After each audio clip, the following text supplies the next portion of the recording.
Have you ever wondered what happens when the lights go out and the doors close? When silence takes over a place that was once full of life and shadows become the main players? This is not an ordinary ghost story. It is a dark reality, a night that many swear they will never forget. Today, I will take you inside the dark corridors of a Walmart, where fear is not just imagined, but lurks in every corner, waiting for the right moment to reveal itself. Prepare yourself, because what you are about to hear will send chills down your spine and make you think twice before visiting a Walmart at night. Are you ready to face the unknown? Story 1. It was supposed to be a simple thrill, just a late-night adventure with my friends. We had heard the rumors, whispered stories about the Walmart after hours.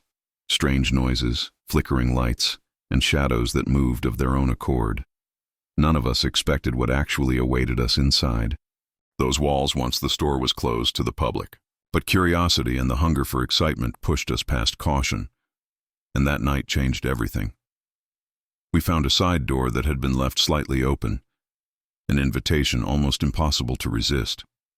The cold night air brushed against my face. As we slipped inside, the fluorescent lights flickering overhead, casting long, wavering shadows that stretched endlessly along the aisles. At first, the silence was overwhelming. No chatter, no hustle, just the sterile emptiness of a place frozen between day and night. The usual hum of refrigeration and the beeps of scanners were gone, replaced by an oppressive stillness. The store felt enormous, almost cavernous in the absence of life. We moved cautiously, stepping lightly so as not to disturb the heavy air. The shelves loomed on either side, packed with rows of products that seemed to watch us, their bright packaging muted under the flickering light. Each step echoed off the linoleum floor in a way that made me aware of my isolation, even among my friends. Something was off. I could feel it in my gut, a cold unease that settled over me like a shroud. Suddenly, the lights began to flicker more violently. The steady buzz of the fluorescence shifted into an erratic stutter, plunging the aisles into sudden darkness and then back to harsh light. Shadows danced wildly, playing tricks on my eyes, making the familiar appear alien and menacing. The temperature dropped sharply. I could see my breath misting in front of me. The air grew thick and difficult to breathe. Before we could react, the automatic doors slammed shut behind us with a deafening bang. We froze. The exits, every single one, were sealed tight, as if the store itself refused to let us leave. A rising wave of panic crashed over me, cold and unforgiving. We were trapped. The quiet was shattered by the sudden rattle of shelves.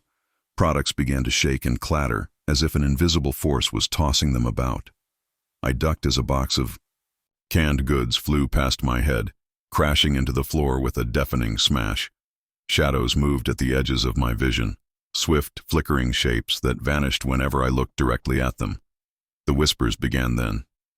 Soft at first, almost inaudible murmurs carried on the stale air, growing louder, more urgent, overlapping into an unintelligible chorus of voices.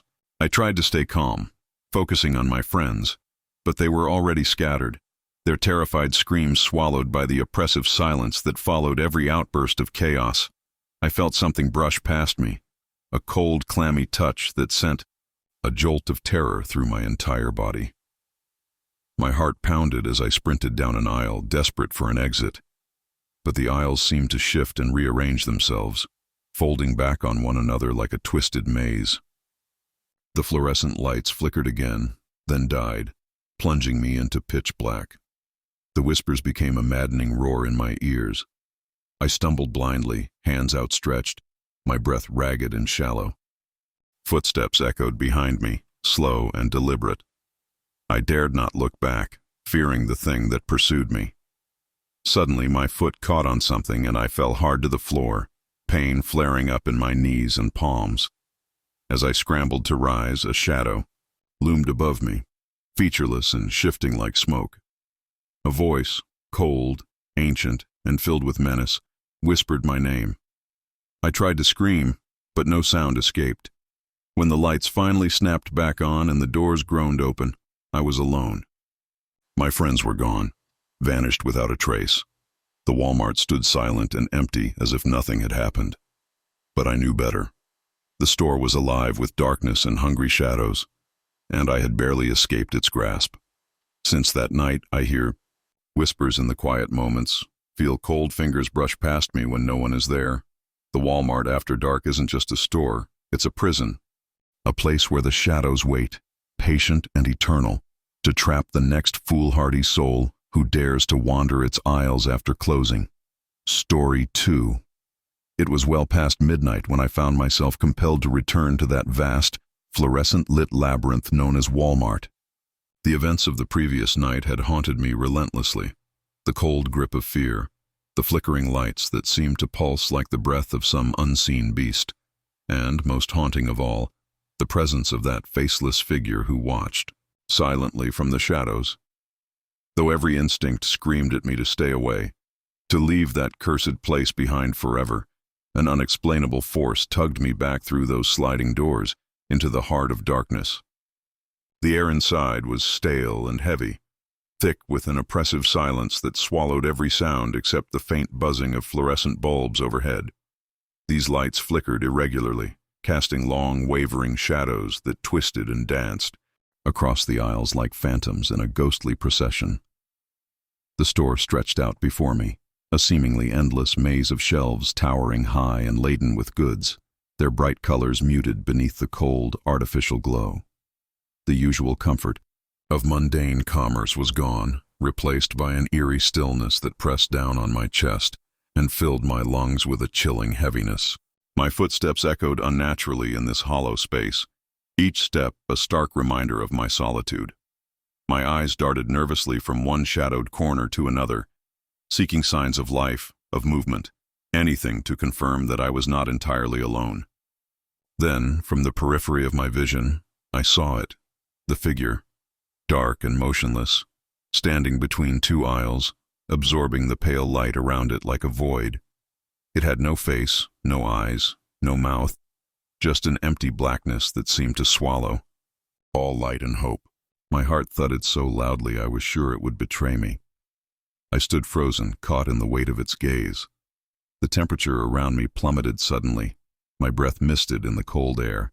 I could feel the invisible presence pressing against me, an invisible force heavy with sorrow and regret. Summoning every ounce of courage, I whispered, "Who are you? Why do you linger here?" My words faded into the vast emptiness, but then came a faint, broken whisper in response. Lost. Trapped. The sorrow behind those words was almost tangible, wrapping around me like a cold shroud. I felt a pang of empathy despite my terror. This was not a malevolent spirit, but a soul imprisoned in eternal anguish.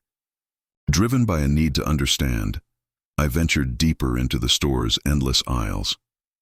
The whispers grew louder, swirling through the air like a dark storm, indecipherable but filled with pain. The aisles themselves seemed to warp and bend, leading me in dizzying circles as if the store were a living entity determined to trap me within its grasp.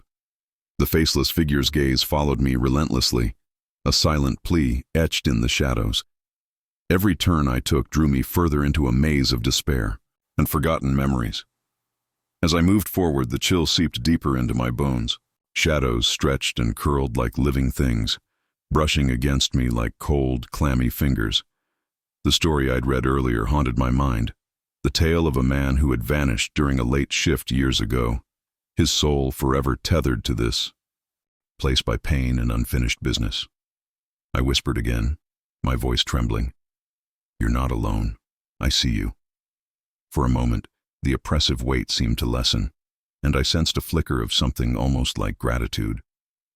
But the lights began to flicker violently, and the figure dissolved slowly into the darkness, like smoke dispersing on a cold morning.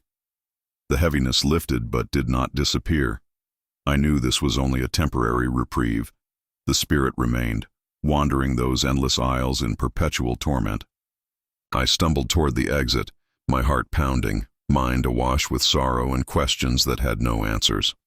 Outside, the night air felt crisp and cold against my face, a stark contrast to the suffocating atmosphere inside. Walmart was no longer just a store in my eyes. It was a tomb, a prison for lost souls and forgotten tragedies.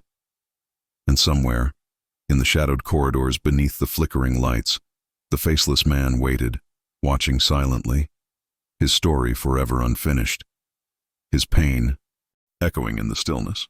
Even now, in quiet moments, I feel his presence lingering just beyond sight. A shadow flickers at the edge of my vision.